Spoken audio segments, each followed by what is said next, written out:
Hello and welcome to the History of Bangalore. I am Ramjee Chandran, author of the History of Bangalore. It's a podcast now, but news is that I have been signed up by a major publishing house to write the book. So that is going to come out sometime.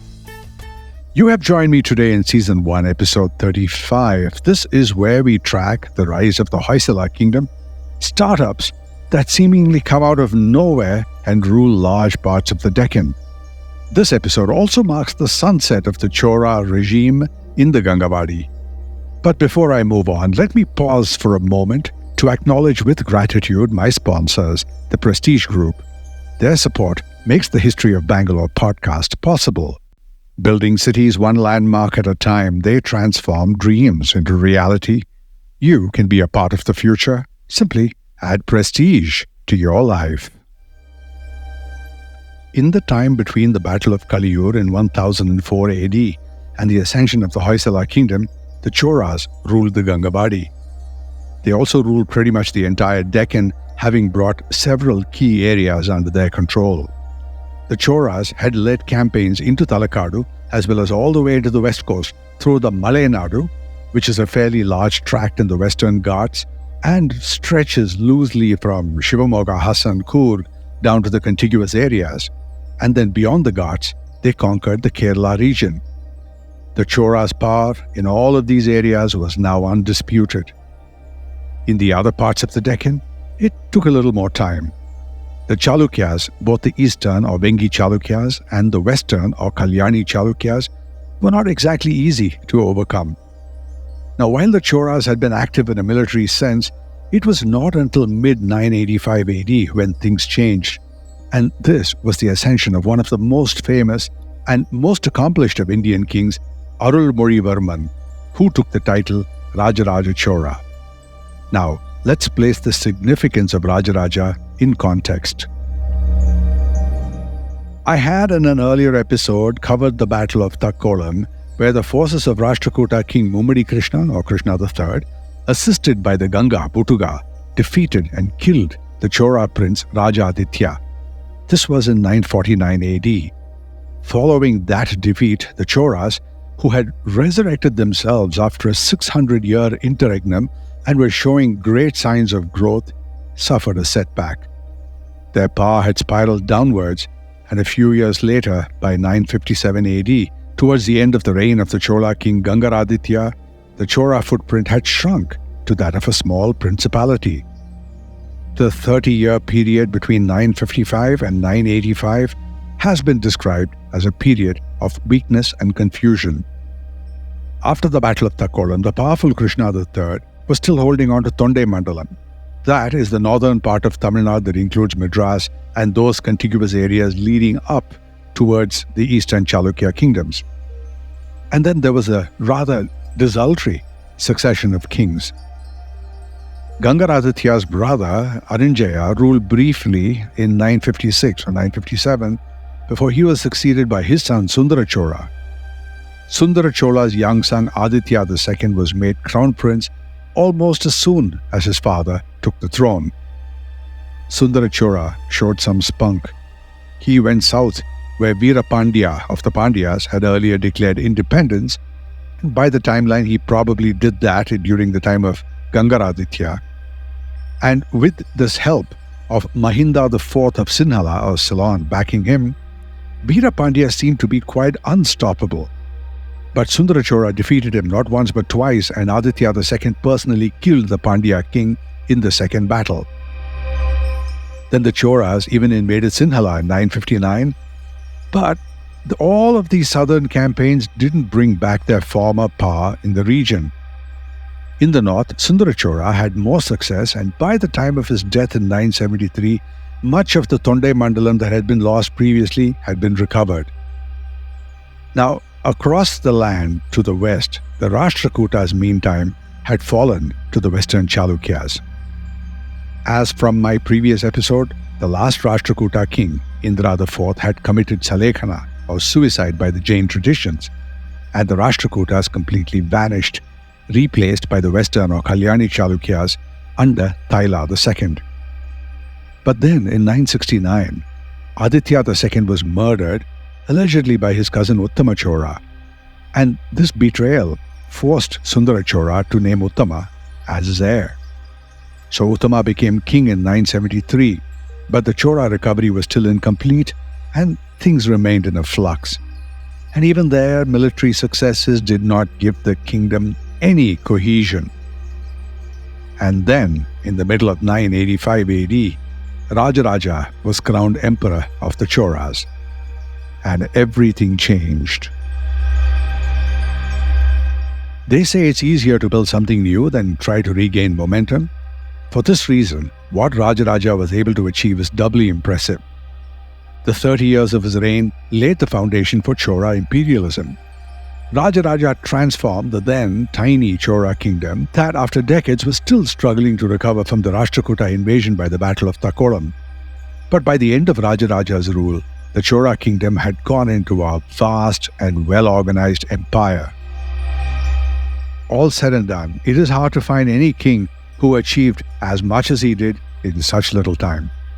He invented a new system of governance, gave power more directly to the villages, he focused on international trade, and did everything with single-minded attention to achieving his ends. And when he died, he left a kingdom rich in resources, supported by a powerful army and navy, and a great lineup, a great succession in his son, Rajendra Chola. Interested in dominating the trade route, East Coast, West Coast, and the overland routes of the Deccan that lay in between, Rajaraja had begun a series of conquests. First, he attacked an inconvenient alliance that had formed among the Pandyas, the Kerala kings, and the Sinhala king. In two fierce campaigns, Rajaraja first crushed the Pandyas and then defeated the Kerala kings by attacking Kandiur and Vilinam. Then came a third campaign, which was a naval expedition to Sinhala. He swept across the northern part of Ceylon, forcing King Mahinda V to retreat to the hill country all the way in the island southeast. The city of Anuradhapura was left in ruins, and the city of Polonnaruwa became the capital of a new Chola province. That town exists even today, and ancient parts of it are a UNESCO heritage site. Then came the conquest of Gangavadi, which I have gone over in greater detail in previous episodes. Try to give them a listen for better context. Closely following the victory in Gangavadi was the conquest of the rest of the Mysore Deccan. While so, this put the Cholas right at the doorstep of a very worried Kalyani Chalukyas. The Cholas' arch nemesis was Satyashraya, son of Taila II, the founder of the Western Chalukya Empire. And like his father, Satyashraya was an aggressive man. He therefore feared the rise of the Cholas, and Rajaraja showed no signs of slowing down and now started focusing on the eastern Deccan, especially the Vengi kingdom. After some internal trauma, the Vengi kingdom had fallen briefly to external hands, to the Telugu Chola king Bhima, who ruled the Vengi Chalukya kingdom for 27 years, at the end of which he made the fatal error of launching an attack against Rajaraja Chola. That he was captured and killed came as no surprise at all. But on the positive side for the Vengis, the family got back their kingdom with one tag.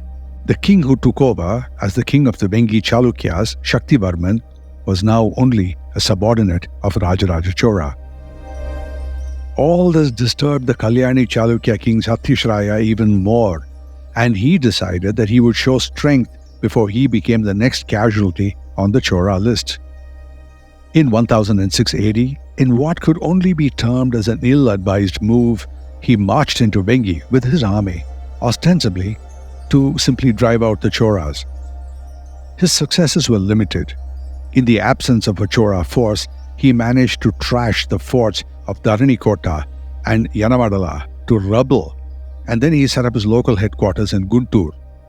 And all this, I said, was right inside Vengi territory. Of course, this invited retaliation from Rajaraja Chola, who ordered his son Rajendra to attack the Western Chalukyas on their turf.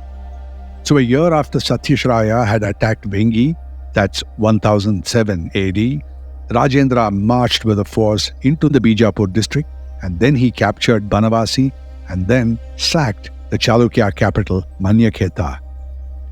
This was a two-pronged military campaign. Another unit of his army marched into the eastern Chalukya territory and attacked Kollipakal or Kulpak, which is less than 100 kilometers from Hyderabad. This forced Satyashraya to withdraw all his possessions in the Vengi kingdom, and then he was barely able to make his escape from the attacking Chola army when they advanced right into his territory and right into his capital city and sacked it.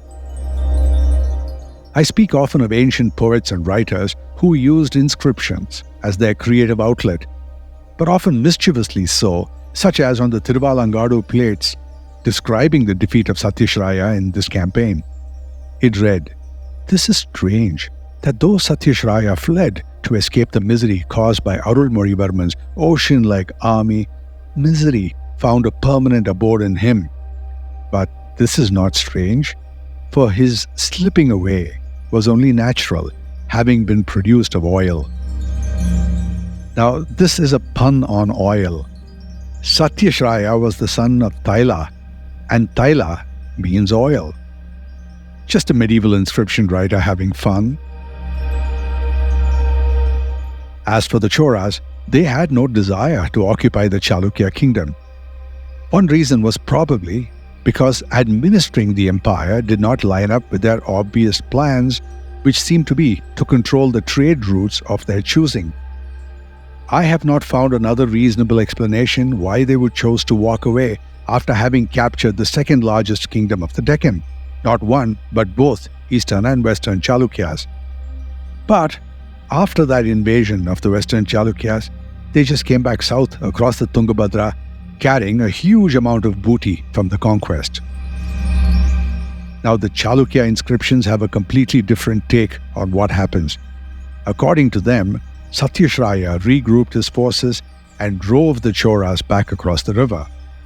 And one version is as plausible as the other.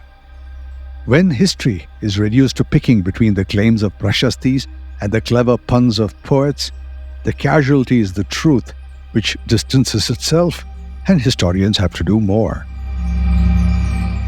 And now for a commercial break. The story continues when I return right after this. Maximum connectivity, maximum luxury, maximum lifestyle. Live your max at Prestige Raintree Park.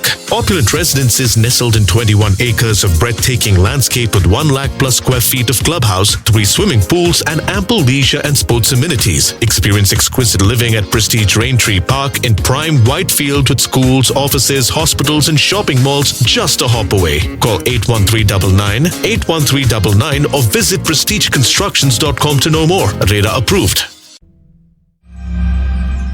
The biggest sign of a strong and stable kingdom is when there is nothing much to report.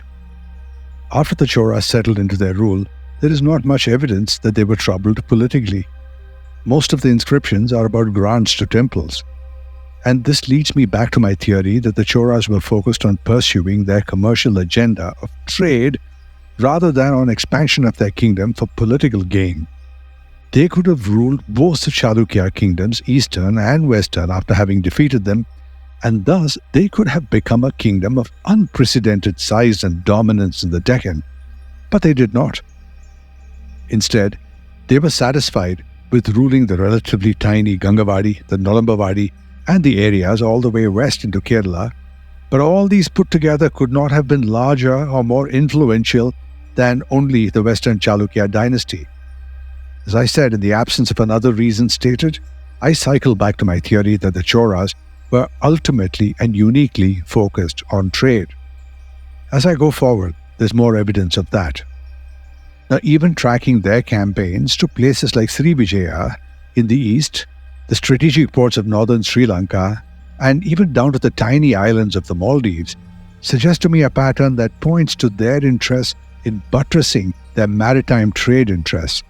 And of course, a strong military would secure these interests, and in maritime terms, and areas like the Maldives or the northern part of Sri Lanka would have been strategically positioned to help these interests. Now, back in the Gangavadi, the threats to the Cholas from other kingdoms in the Deccan were not noisy, not in the least, and there were probably good reasons for it. The threats that came in could have come in tangibly from just two people, the Eastern and Western Chalukyas. Now, the Eastern Chalukyas had grown old and tired, and if not for the overlordship of the Cholas, which breathed some life into them, they were all but finished. But because of their new alliance, they survived another 100 years before their dynasty dissipated. The Western Chalukyas, on the other hand, were a young kingdom. Satish Raya was only the second king, and they had a lot of fight in them coming.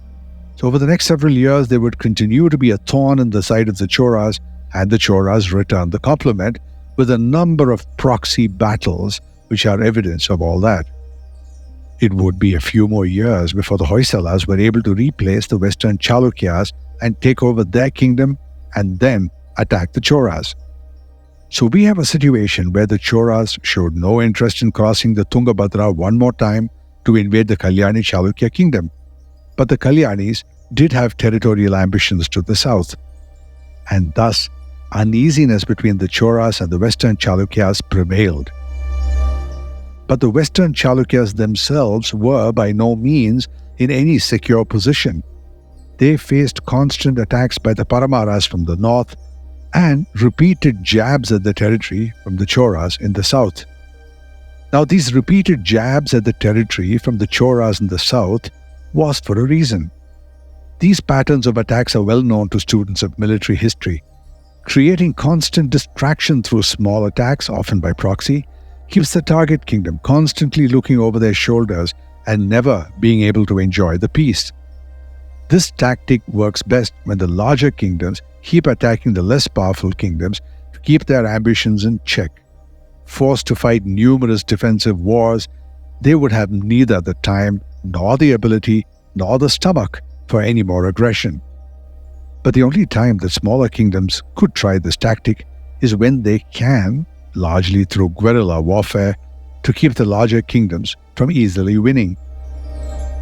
In our own span of history, the history that we have been telling on this podcast, this was the tactic that the founder of the Kadamba kingdom, Mayura Sharman, back in the 4th century, used to bring the mighty Pallavas to peace negotiations before he joined them as a general.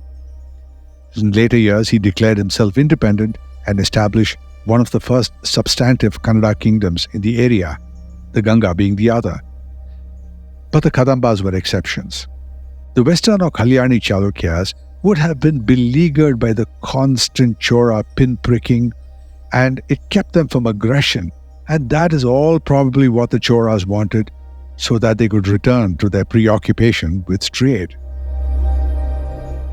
Here's another example. Back in the Gangavadi, the Choras, as part of their revolutionary administrative techniques, decided to focus on creating havens for the merchant communities. Now, these were called purams, and they were attached to the larger administrative areas which were called the nadus. Rajaraja Chora's actions, from founding trading towns to expanding commerce in the region, show that the Chora's principal agenda was about economic growth through trade.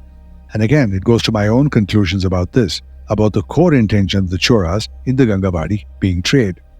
So it adds up that when Rajaraja first conquered Gangavadi, his main focus was to establish these mercantile towns. They would have been a critical support system for the overland trade routes. What appeared to attract merchants from across the south of India who settled in the region for opportunity, however, was the region's stability. A 12th century literary work suggests that the merchants like the Ayavole, who were a powerful class of merchants from Aihole, were eager for political stability, and they might have actually encouraged Rajaraja to conquer Gangavadi. The reason is, before they came in, things were in a big flux and nobody really paid any attention to encouraging trade and making sure that the traders were important, even though that was the principal source of income for the kings. Now, the presence of a large kingdom that placed trade over politics was exactly what the region needed. In later years, Before the last real king of the Cholas, Kulothunga, took the reins of the kingdom, some unfortunate decisions had been made by the previous king, Veerarajendra, who actually had ruled only for 7 years. And he took actions during this time to alienate everybody in the Gangavadi, and this led to grand-scale revolt by farmers, not only in the Gangavadi, but across the Chora kingdom, and of course, including the southern Deccan. So as soon as he ascended the throne, Kulothunga made the peace with them, waived old taxes, gave them break on new taxes, and brought them all back into the fold. And then, Kulothunga found a clever way to protect trade. He stationed military colonies right along key routes all the way from the east coast through the Pandya, Kerala area, southern Karnataka areas, all the way into the west coast. Now, the Valangai Mahasenai, or Army of the Right Hand, secured these roads and offered protection to the merchant guilds for a fee, which the merchants gladly paid. This move not only kept traders safe, but it boosted commerce across the empire. And as a result of this came an explosive growth of trade and commerce in the Bangalore-Mysore region, and peace reigned across the Gangavadi for many years. But for all his abilities, Kulothunga should be considered the last real king of the Choras, but he did not enjoy the dynastic support of his predecessors. He had no great successors, and it was also a time when he was being pulled in different directions. So by and by, he lost interest in the Gangavadi and gave his entire attention to the larger domains in the Chora territories elsewhere. Even the right-hand army had divested the responsibility of collecting taxes and keeping the peace to the leaders of the Nadus, who started to get powerful and clearly out of hand.